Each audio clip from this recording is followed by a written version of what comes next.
Block করার যে সিদ্ধান্ত, সেই সিদ্ধান্ত শিথিল করে সরাসরি শিক্ষা উপদেষ্টার ডক্টর সিআর আবরারের সাথে কথা বলার জন্য, বৈঠকে বসার জন্য তারা এখানে এসেছে। তাদের 18 সদস্যের দল তাদের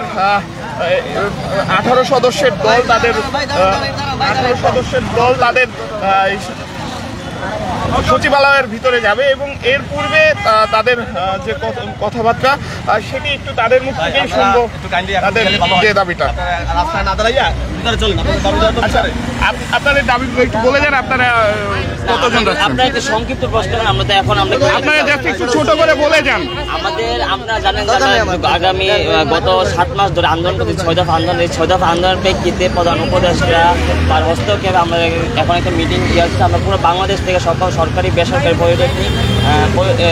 পলিটেকনিক সমূহ থেকে 18 জন প্রতিনিধি সমন্বয় করে এখন আমরা মিটিংয়ে উপস্থিত হব।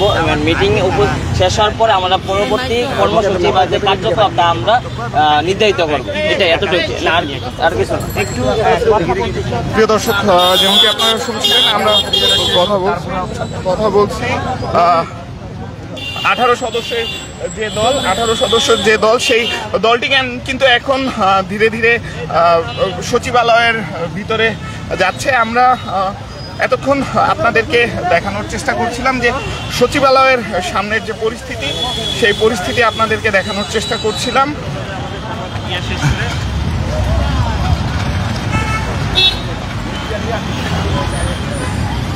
প্রিয় দর্শক, আপনাদেরকে দেখানোর চেষ্টা করছি যে 18 সদস্যের যে দলটি শিক্ষা উপদেষ্টার সাথে কথোপকথনের জন্য যাচ্ছে, আমরা সেটি আপনাদেরকে একটু দেখানোর চেষ্টা করছি।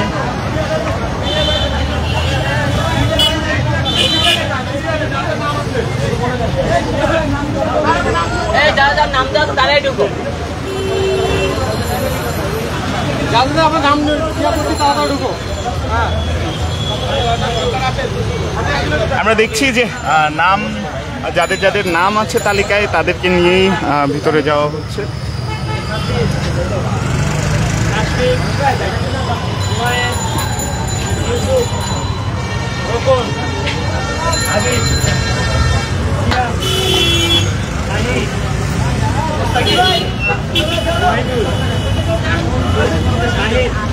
আরে ভাই